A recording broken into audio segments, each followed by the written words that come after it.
예수께서 이르시되 내가 곧 길이요 진리요 생명이니 나로 말미암지 않고는 아버지께로 올 자가 없느니라. 너희가 나를 알았더라면 내 아버지도 알았으리라. 그러다 이제부터는 너희가 그를 알았고 또 보았느니라.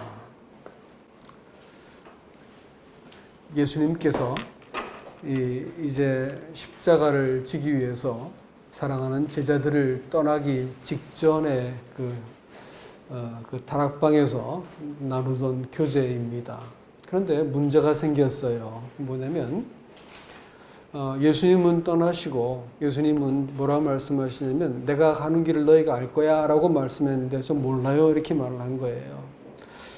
마치 집을 떠날 때 어머니가 아이한테 너 엄마 나갔다 온 동안 너 이거 하는 거 알지? 이렇게 말하는데 좀 몰라요 라고 말하는 것과 비슷한 거지요.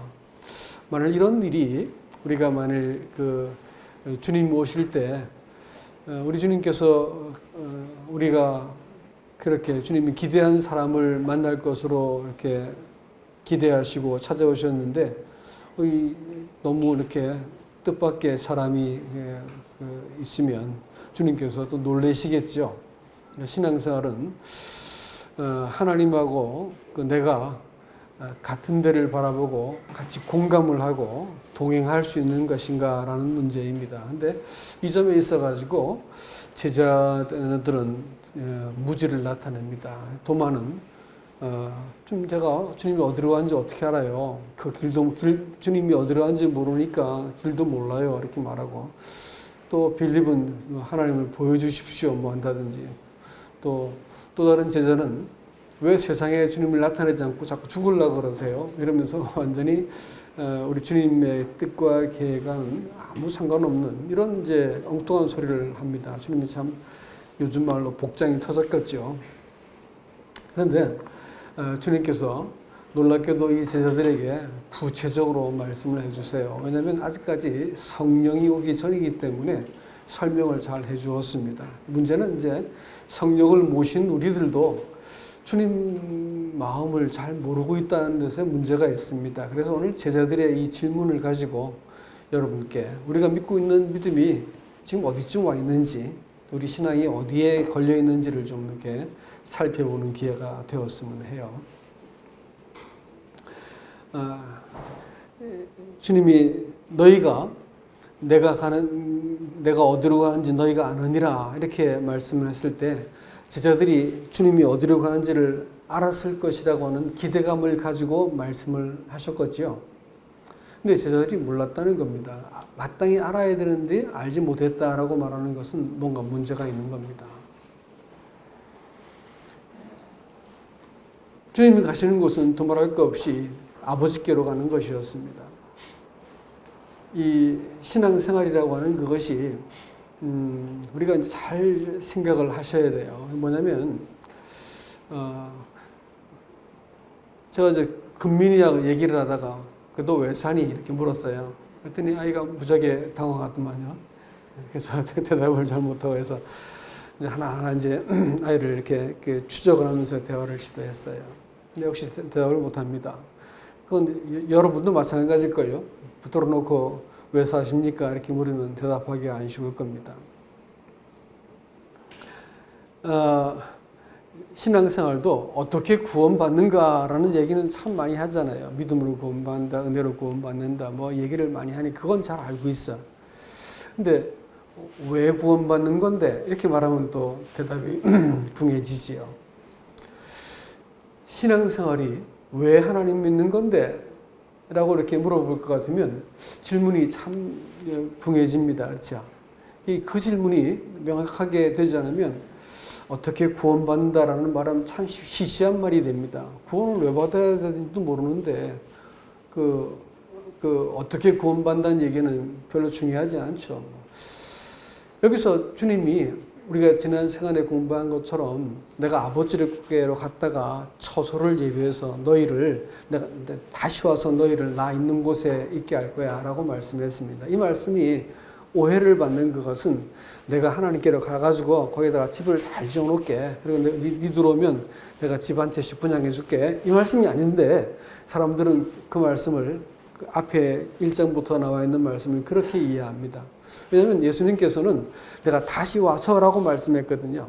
너희들이 오라고 말하지 않고 내가 가서 준비해 놓는데 다 준비되면 내가 너에게 다시 와서 너희로 하여금 나 있는 곳에 있게 한다. 이렇게 말씀했잖아요. 그렇다면 우리가 신앙생활의 어떤 초점, 구원의 어떤 이 실제가 죽어서 고단하고 힘든 세상 살다가 천당 가는 거, 이게 이제 신앙인지, 아니면 예수님께서 이 사람에게 다시 오셔가지고 그 사람과 함께 거하시면서 사람을 완성하는 것이 구원인지 생각을 잘 보셔야겠죠. 사람들은 신앙을 죽어서 자기가 가는 거고, 그동안 좀 괴롭고 불편한 걸 견디다가 나중에 죽으면 천당 가는 것을 신앙이라 생각하기 때문에 교회 생활을 그렇게 이렇게 시시하고 뜸하게 하는 겁니다. 근데 예수님께서 꼭 가셔야 되는 이유는 뭐냐면, 구속을 완성하고 하나님 우편에 앉으셔가지고 이 당신의 사역이 완성됐다는 것을 천명하셔야 되는 거고, 그렇게 되어졌을 때 완성된 사역을 근거로 누가 오신다는 거예요? 성령이 오신다는 겁니다. 성령이 오셔가지고 하나님의 아들이 완성한 그 사역을 근거로 해가지고 우리를 하나님의 아들께 그 온전히 합해지고 온전히 순종하고 아들의 그 생명 안에서 살 수 있는 참 사람을 만들어내시기 위해서 예수님께서 다시 오는 거예요. 근데 지금 오시는 분은 이제 성령으로 오시겠죠. 자, 그런데 말이죠. 여러분, 지금 예수님께서 가시겠다라고 말하는 것은 천국에 계신 하나님께로 간다는 그런 말을 지금 하고 계신 게 아니고, 이 완성된 구속을 가지고 너에게 다시 오겠다라고 하는 말씀을 그렇게 지금 표현한, 그래 그 일을 위해서 내가 아버지께 가서 이것을 보여드리고, 그 다음에 내가 완성됐다는 걸 증명하기 위해서 내가 보좌에 앉을 것이고, 그리고 성령을 통해서 너에게 다시 올 거야 라는 그 말이었습니다. 그런데 지자들은 어디로 간지 몰라요 이렇게 얘기를 합니다. 사실 여러분, 신앙의 궁극적인 목적지가 어딜까요? 그것은 아버지께입니다. 신앙이 아버지께로 가는 그것을 명확하게 알지 못한다고 할 것 같으면 이 땅에서 나는 그저 좀 잘 살고 평안하게 살고 건강하게 살다가 조금 있다가 죽는 것이 신앙의 목적이 됩니다. 이 일을 해서 편안하게 살다가 나중에 이제 좋은 곳에 가는 것, 이것을 이제 신앙이라 생각하게 돼 있어요. 그렇지만 말이죠, 성경이 말하는 신앙은 그게 아닙니다. 하나님이 사람을 목적을 가지고 창조했잖아요.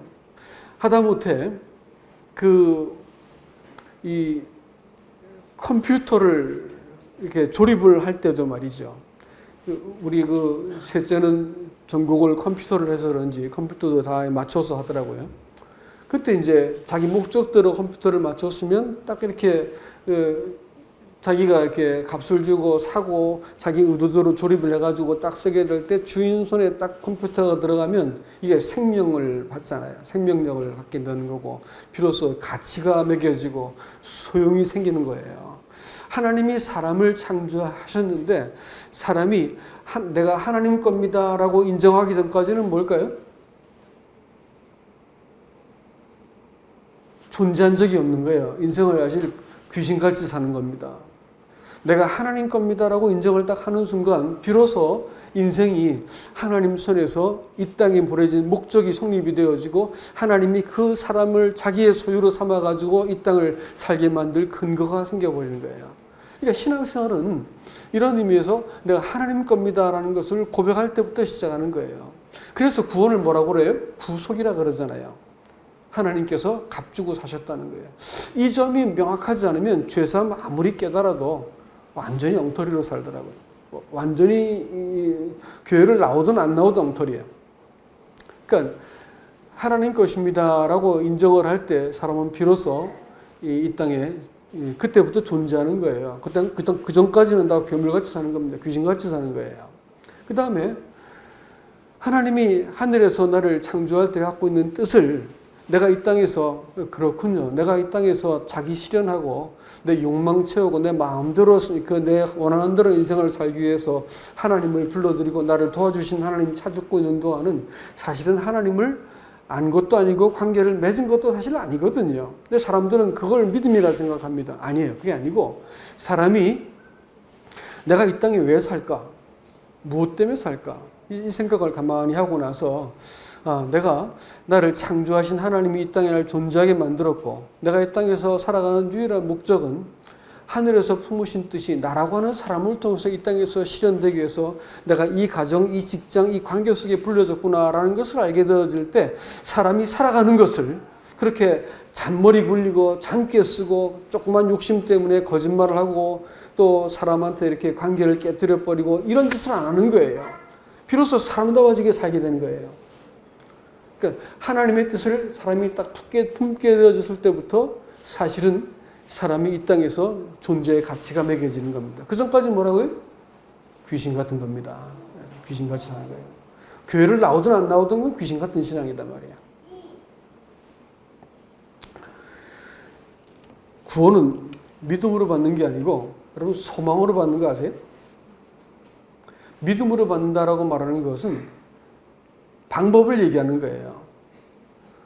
소망으로 받는다고 하는 것은 목적을 말하는 거예요. 무엇을 여러분 바라세요? 이 땅에서 잘 먹고 잘 살고 편하게 살다가 죽어서 천당 가는 게 신앙의 그것이 여러분의 목적이라 할 것 같으면 그냥 뭐 산으로 가셔도 돼요. 나중에 좋은 누가 할지 모르겠지만 거기 가서도 마음의 평정을 얻을 만한 좋은 얘기 많이 해줍니다. 성경이 말하는 것은 그게 아닙니다. 사람이요 태어날 때부터 악하고 울고 죽을 때도 제가 말씀드렸나요? 혼수 상태를 반복하던 분이 깨어날 때 제일 먼저 하시는 말이 의사들이 하는 얘기가 공통적으로 하는 말이 있다는 거예요. 뭔지 아세요? 손이야, 손.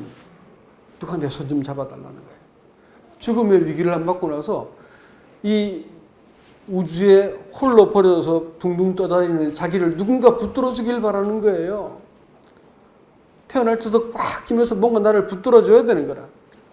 어미의 그 태에서 나오면서 툭 던져져 버린 인생이, 떨어져 버린 인생이 그때부터 자기 혼자 살아남아야 되잖아요. 자기밖에 없거든요. 아파도 혼자 아파야 되고 죽어도 혼자 죽어야 되고 결정은 나 혼자 해야 되고 인생은 어릴 때 부모 품에 있지만 결국은 자기 혼자거든요. 그렇기 때문에 사람들이 모든 병적인 증세가 나 혼자밖에 없다 생각할 때 생기는 거예요. 부부관계가 깨지고 부자지간이 깨지고 친구관계가 깨지고 모든 사업하는 비즈니스가 막 깨지고 하는 그 이유가 자기 혼자라고 생각하는 거예요. 사람의 영혼이 정말로 사람답게 회복되는 건 언제 일어나는 줄 아세요? 나를 창조하신 하나님이 나 홀로 두지 않고 그분이 내 인생 가운데 찾아 들어오신 거예요. 토박토박 걸어 들어오셔가지고 홀로 나 혼자 이 수치와 부끄러움과 또 두려움과 이것 때문에 쩔쩔매고 있던 인간에게 하나님이 찾아오신 거예요. 죽을 때까지 그분이 안 계시면 손 좀 잡아달라는 거예요. 누군가 지금이야 건강하고 뛰어다니니까 문제가 없는데 약해지고 나면 이리저리 나를 끌고 그 간호사들이 끌고 침상을 밀고 돌아다니고 수술한다고 마취시키고 막 이러고 있는 동안 아무것도 할 수가 없는 거죠. 이러고 있는 동안 느끼는 것이 야 이거 내가 아무것도 할 수 없구나 라는 걸 깨닫는 거죠. 그때가 곧 옵니다. 그런데 말이죠. 하나님이 사람에게 찾아오셔가지고 하나님이 사람이 찾아오시고 사람과 함께 있겠다는 거예요. 그래서 내 구질구질한 생명을 하나님이 같이 살겠다는 거예요. 이 일이 내 인생에 일어났으면 영생을 사는 사람이고요. 아직 안 일어났고 죄사함도 깨닫고 다 깨닫고 내가 이 땅에서 잘 살고 죽어서 천당 가는 데까지 하나님을 내가 이해를 했다. 여러분 죄송하지만 그건 믿음이 아닙니다. 헬라식 믿음이 있어요. 그게 뭐냐면 그것은요 분석을 하고 하나하나 분석을 해서 이해시켜서 갖게 되어지는 그 지식이 있어요. 그래서 성경에서 말할 때 안다라고 하는 단어는 헬라식의 그 기노스코라고 하는 그 단어가 아니에요. 그것은 그 사람과 같은 편이 되어야만 알 수 있는 이 지식입니다. 하나님을 안다라고 말할 때 하나님 편에 서고 내가 내 입장과 고집과 내 그것이 와르르 무너져서 하나님 앞에 아무 면목이 없는 사람이 되어가지고 탁 섰을 때 하나님이 나에 대해서 나를 긍휼히 여기시고 나를 품으시고 이 추한 나를 이렇게 더럽다 하지 않으시고 나를 안아주신 그 자리가 딱 생기거든요. 그럴 때 되면 내 인생이 그 용납받은 자리에서 하나님과 관계가 생기고 내가 거기에서 알게 되어지는 하나님이 생기는 거예요. 그때부터 사람이 하나님과의 이 관계 속에서 하나님을 아는 지식이 생기는 겁니다. 이 지식이 생기면 사람이 품위가 생기고 신앙생활이 당당해지기 시작하고 위기를 만나도 놀라지 않고 사사로운 이해와 이것 때문에 내가 꽁수나 잔머리 안 굴려도 되고 신앙생활이 이렇게 생기는 것입니다. 이 관계가 만들어져야 되는 거예요. 근데 이 제자들은 그걸 몰랐던 거예요. 어디로 가시는지 모르겠다. 우리 주님께서는 일관되게 아버지가 그분의 목적이셨어. 여러분들의 목적은 어디예요? 여러분 자신을 실현하는 건가요? 주님이 목적이에요. 주님이 목적이라고. 이것이 명확하지 않으면 우리 구원은 늘 헷갈립니다. 아주 추잡해져요. 주님이 이 제자들을 향해서 내가 곧 길이요 진리요 생명이니 누구든지 나로 말미암지 않고는 아버지께로 갈 자가 없느니라 이렇게 말하지 않았습니다. 올 자가 없느니라 했습니다. 내가 곧 길이다 라고 말했어요. 이 주님이 이게 곧 길이다 라고 말했거나 저게 길이다 라고 말했으면 구원파식 복음이 맞는 말이에요.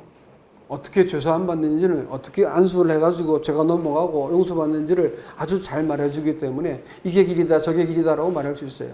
근데 예수님께서는 이게 길이다 저게 길이다 말하지 않았습니다. 뭐라고 말했을까요? 내가 길이다 했어요.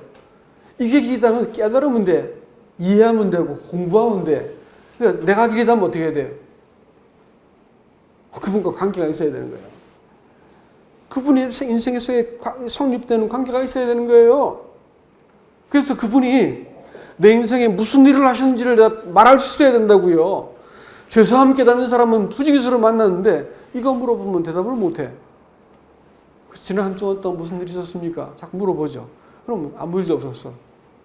그럼 마음속에 걱정해서 다시 시작. 다시. 신앙생활은요. 내가 편 성경, 내가 만나는 문제, 내가 하는 생각, 내가 부딪히는 어떤 모든 환경 속에서 주님을 내가 발견하는 겁니다. 그리고 주님이 내 상황 속에서 어떤 분으로 내게 말씀하시는 내가 들을 수 있는 거예요. 욕심이 사로잡히고 내 생각이 사로잡히면 주님이 들리지도 않고 보이지도 않아요. 그러나 주님을 바라는 사람들한테는 명료하게 말씀해 주시고 명료하게 경험하는 것입니다. 심지어는 죄를 지어도 주님을 경험하는 거 아세요? 죄 지우고 엎어지고 그가 팍 깨진 자리에서도 주님이 경험이 돼요.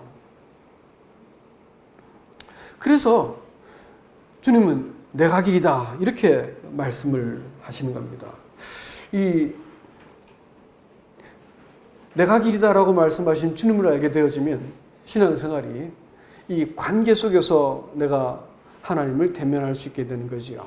여러분 이것이 참된 신앙인 것을 기억하셔야 되는 것입니다. 우리가 아버지께로 가는 것, 아버지를 대면하는 것이 내 신앙의 목적이고 하나님이 나를 창조하셨고 이 땅에 존재하게 하셨고 내가 이 땅에 살아갈 이유가 하나님의 뜻과 영광을 드러내기 위해서 사는 것이다 라는 것이 분명해지고 나면 아들이 말할 수 없이 사랑스럽습니다. 이 아드님이 내 죄를 다 씻어서 날마다 아버지 앞에 세우시고 이 무지한 인간을 자꾸 깨우쳐서 아버지의 뜻을 알도록 만들어 주시니까 아들이 말할 수 없이 사랑스럽게 됩니다. 그러나 신앙 목적이 예수가 되고 나면 바뀌게 됐어요. 신앙의 목적은 예배의 대상이 하나님일까요? 예수님일까요? 이렇게 말하면 좀 이상하게 들릴지 모르지만 아버지입니다. 여러분 아세요? 아버지께 아들을 통해 드리는 거예요. 정확하게 말하면 아들이 아니에요. 아세요? 아들은 그 경배를 아버지께 돌렸다고요. 성령은 자신을 스스로 막 나타내 보이는 분이 아니세요. 성령이 오시옵소서 하고 소리 지르는 사람들이 지금 저쪽 순복음 어쩌고 한 데가 많이 하지만 성령은 그 자체가 경배받지 않습니다. 성령은 아들만 드러내세요. 이게 하나님이 하시는 사역이에요. 아버지가 되면 신앙의 목적이 아버지가 되면 내가 경외함을 배우게 되어지고 거룩한 아버지 앞을 대면하기 위해서 아들이 그렇게 소중하게 내 인생을 이렇게 허물을 덮어서 아버지 앞에 세우시기 때문에 정말 감사하고 사랑스럽고 또 소중히 여기게 되는 아들이 소중한 거예요. 그래서 예배 드릴 때 그리스도가 그렇게 여기서 자연스럽게 드러나고 빛이 나타나는 것입니다. 주님은 또 내가 진리라 이렇게 말씀했습니다. 여러분, 내가 지금 가고 있는 것이 가는 길이 맞다고 생각하는 사람, 내 생각이 옳다고 생각하는 사람들은 절대로 주님을 진리라고 말하지 않습니다. 그걸 입으로는 고백할 수 있을지 모르겠지만 마음으로 동의하지 않아요. 뭐 길 얘기하는 게 좀 더 해보면 성경에서 유다서에서 이 길을 경고를 하는데 뭐냐면 가인의 길과 발람의 길로 걸은 자들이다. 그러면서 망하는 자들을 설명을 했거든요. 가인의 길이 뭘까요, 여러분? 가인의 길. 가인의 길이라고 말하는 것은요, 자기 실현을 하겠다는 거예요. 자기가 원하는 방식으로 예배를 드렸으면 하나님이 어떻게 돼요? 응답하셔야 되는 거예요. 응답하지 않으니까 하나님께 분노하고 동생을 죽여버리고 뭐 이렇게 되는 거죠. 결국은 제사를 안 드린 게 아니에요. 하나님을 안 믿은 게 아니라고요. 하나님 부르지 않은 것도 아니고 열심히 없는 것도 아니었고 최선을 다했어요. 그렇지만 그 신앙의 목적이 뭘까요? 자기 실현이었어요. 그 길은 반드시 망하는 길이었습니다. 발람의 길은 뭘까요? 자기 이익을 위해서 선택한 길이었습니다. 발람이 하나님 말씀 안 한 게 아니에요. 여러분 민수기 읽어보면 헷갈릴 만큼 이 발람이 왜 잘못되었지라고 헷갈릴 만큼 발람은 정확한 말을 했어요. 정확한 분별을 했고 정확한 예언을 했고 타협하지 않은 것처럼 보였습니다. 그러나 자세히 읽어볼 것 같으면 발람은 자기 욕심을 채우기 위해서 자꾸 그 관계를 단절시켜야 할 사람 자꾸 불러들여요.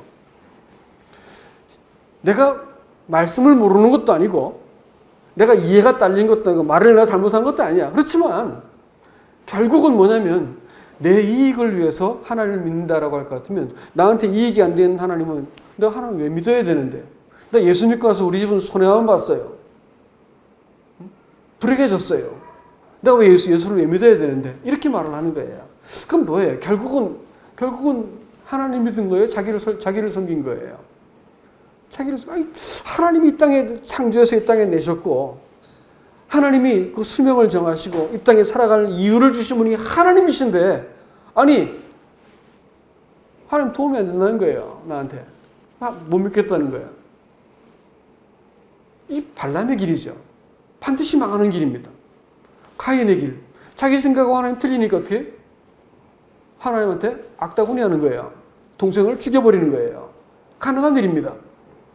발람의 길하고 가인의 길은 반드시 망하는 길이고 이 신앙 아직까지 하나님을 모르는 사람이었어요. 신앙의 길이 들어선 사람이 아니라고요. 그러니까 이런 차원에서 자기의 길이 옳다고 생각하는 사람들이 뭐 열심히 부족한 것도 아니고 이해가 부족한 것도 아니고 지식이 부족한 것도 아니야. 그러나 그 지식은 하나님 편에 선 지식이 아니고 독립된 자리에서 나한테 잘해주면 내가 믿어보겠소라는 이 자리이기 때문에 하나님과 사실은 온전한 이 관계를 맺은 것은 아니다라는 겁니다. 여러분 사람들이 얼마나 악스러웠냐면 어린아이들이 자기의 뜻을 실현해가지고 어미를 꺾어버리려고 악을 쓰고 옵니다.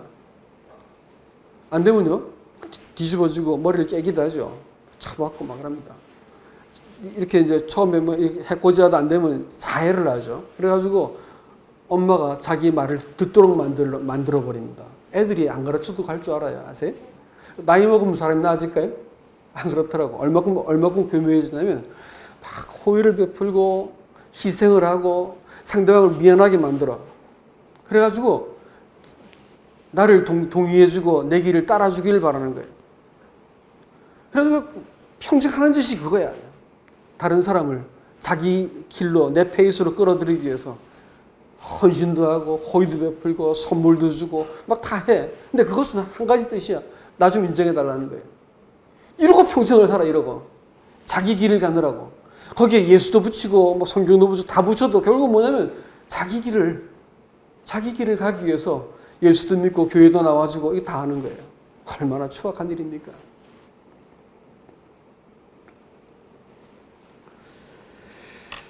여러분 이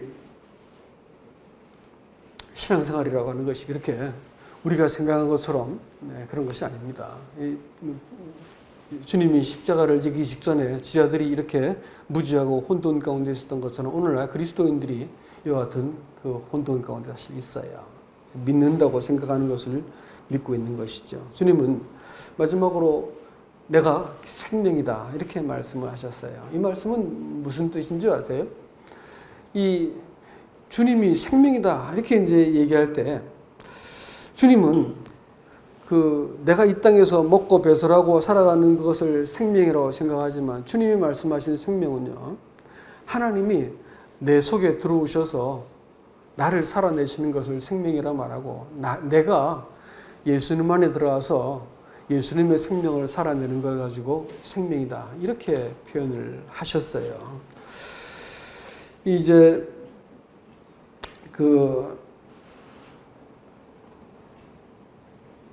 여러분 말씀을 맺을게요. 이 야곱이라고 하는 사람을 이렇게 보시면요, 야곱이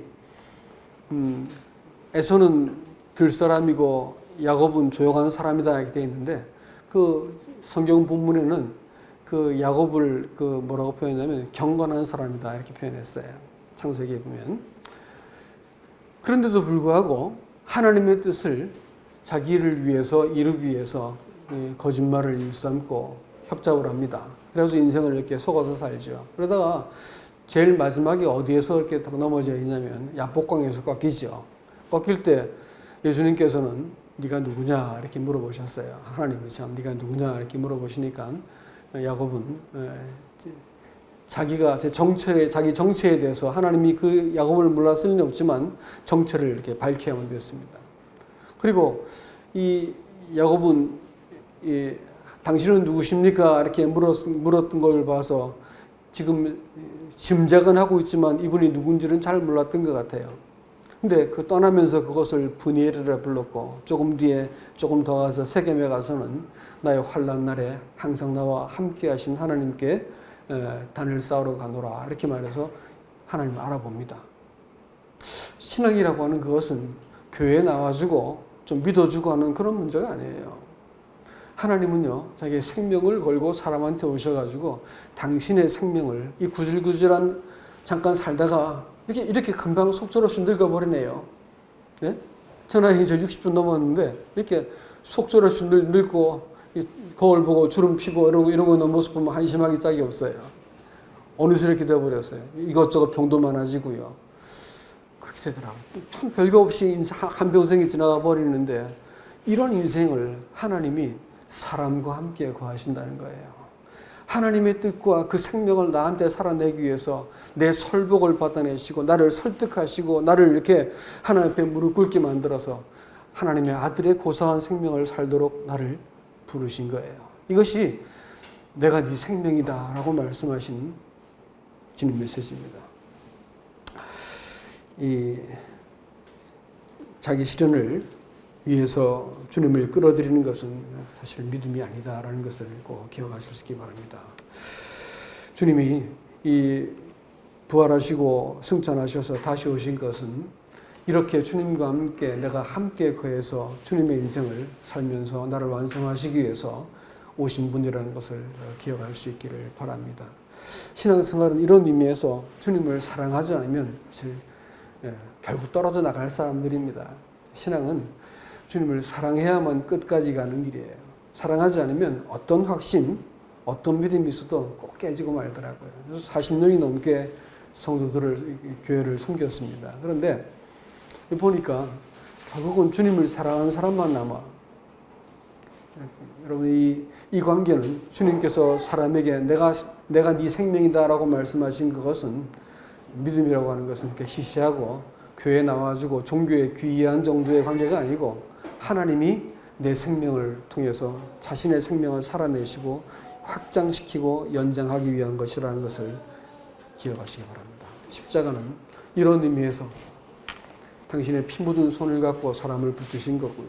그 손을 가지고 내가 네 인생을 함께 살겠다라고 말씀하신 거예요. 예수 시시하게 믿지 말고 이 예수님이 우리 인생을 사시도록 우리가 허락해드리고 그렇게 하기 원합니다라고 고백할 수 있기를 바랍니다. 이상입니다.